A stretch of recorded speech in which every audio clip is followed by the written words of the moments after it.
Iran में बार बार repeat हो रही हिस्ट्री। तुर्की में नाटो के बेस पर ईरान का हमला। जोस एंटोनियो बने चिली के राष्ट्रपति। जयशंकर अराक्ची के बीच चौथी बार बातचीत। पाकिस्तान ने अफगानिस्तान में बरसाए बम। नमस्कार, मेरा नाम है शालिनी और आप देख रहे हैं द न्यूज 15। स्वागत है आपका हमारे खास प्रोग्राम दुनिया के हालचाल में। चलिए नजर डालते हैं बड़ी खबरों पर विस्तार से। ईरान में हाल ही में एक बड़ी और असाधारण घटना सामने आई है। रिपोर्ट्स के मुताबिक 28 फरवरी 2026 को अमेरिका और इजरायल के हमलों के दौरान ईरान के सुप्रीम लीडर अली खामनेई की मौत हो गई। इसी हमले में उनके बेटे मुस्तफा खामनेई भी गंभीर रूप से घायल हो गए। बाद में 8 मार्च 2026 को उन्हें ईरान का नया सुप्रीम लीडर घोषित कर दिया गया। ये घटना इसलिए भी खास मानी जा रही है क्योंकि इतिहास जैसा दोहराता हुआ दिखाई दे रहा है।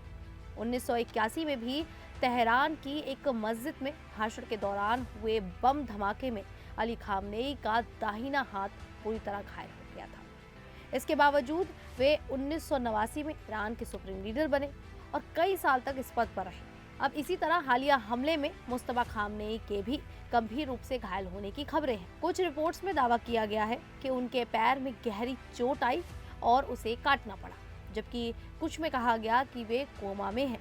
हालांकि इन दावों की आधिकारिक पुष्टि नहीं हुई है। बताया जा रहा है कि उन्होंने अपने पहले संदेश में हॉर्मुज जलडमरू मध्य को बंद रखने और अपने पिता की मौत का बदला लेने की बात कही।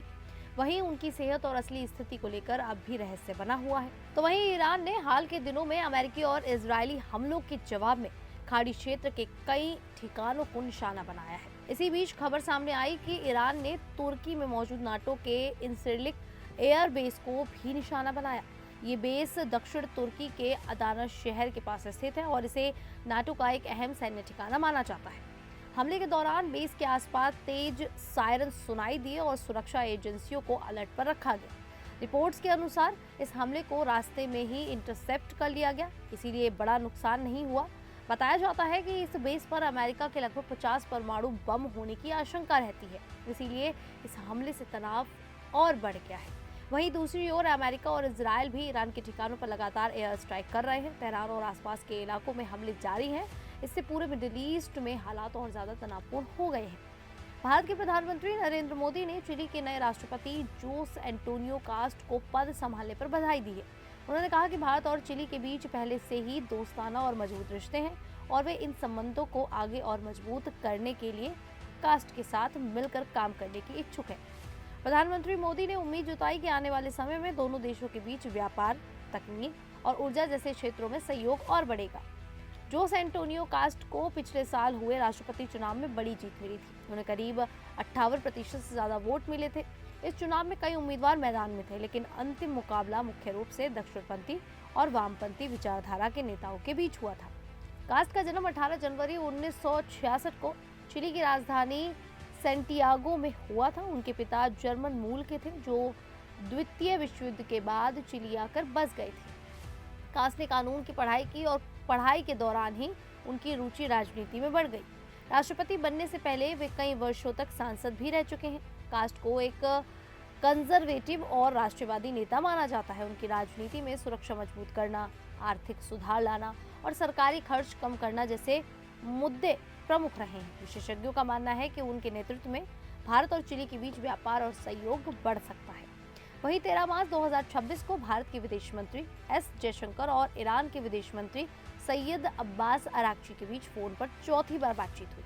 ये बातचीत मिडिल ईस्ट में बढ़ते तनाव के बीच हुई, जहां अमेरिका, इजरायल और ईरान के बीच संघर्ष चल रहा है। दोनों नेताओं ने आपसी रिश्तों के साथ साथ ब्रिक्स से जुड़े मुद्दे पर भी चर्चा की। ईरान ने कहा कि उस पर हो रहे हमलों के खिलाफ उसे आत्मरक्षा का अधिकार है और ब्रिक्स को क्षेत्र में शांति के लिए भूमिका निभानी चाहिए। भारत की ओर से जयशंकर ने क्षेत्र में शांति और स्थिरता पर जोर दिया। उन्होंने कहा खाड़ी क्षेत्र में रहने वाले भारतीयों की सुरक्षा और भारत की ऊर्जा जरूरतें बहुत जरूरी हैं। हाल ही में हॉर्मुज जलडमरू मध्य में तनाव बढ़ने से तेल की सप्लाई और कीमतों पर असर पड़ा है। ऐसे में भारत कूटनीति के जरिए दोनों पक्षों से संतुलित संबंध बनाए रखने की कोशिश कर रहा है।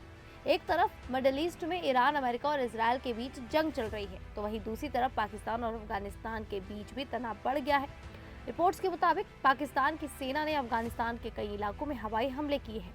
इन हमलों में कम से कम 4 लोगों की मौत हो गई है और करीब 15 लोग घायल हुए हैं। बताया जा रहा है कि हमले काबुल, कंधार, पकटिया और पक्टिका जैसे इलाकों में किए गए। कई जगह रिहायशी इलाकों में भी बमबारी हुई, जिससे घरों को नुकसान पहुंचा और आम नागरिक प्रभावित हुए। कुछ रिपोर्ट्स में महिलाओं और बच्चों के मारे जाने की भी खबर है। हमले के दौरान कंधार एयरपोर्ट के पास स्थित एक ईंधन डिपो को भी निशाना बनाया गया। ये डिपो कम एयर कंपनी से जुड़ा बताया जाता है। पिछले कुछ महीनों से पाकिस्तान और अफगानिस्तान के बीच लगातार झड़पें हो रही हैं। दोनों देशों के बीच सीमा पर तनाव बना हुआ है, जिससे क्षेत्र में हालात और ज्यादा खराब हो गए हैं। खैर, आप सभी को क्या लगता है कि ईरान, अमेरिका और इजराइल के बीच में ये जो जंग है ये कब तक खत्म होगी? आप हमें कमेंट करके अपनी राय जरूर दें। अभी के लिए इतना ही, फिर हाजिर होंगे ऐसी ही देश और दुनिया जुड़ी बड़ी खबरों के साथ। तब तक के लिए देखते रहिए द न्यूज़ 15।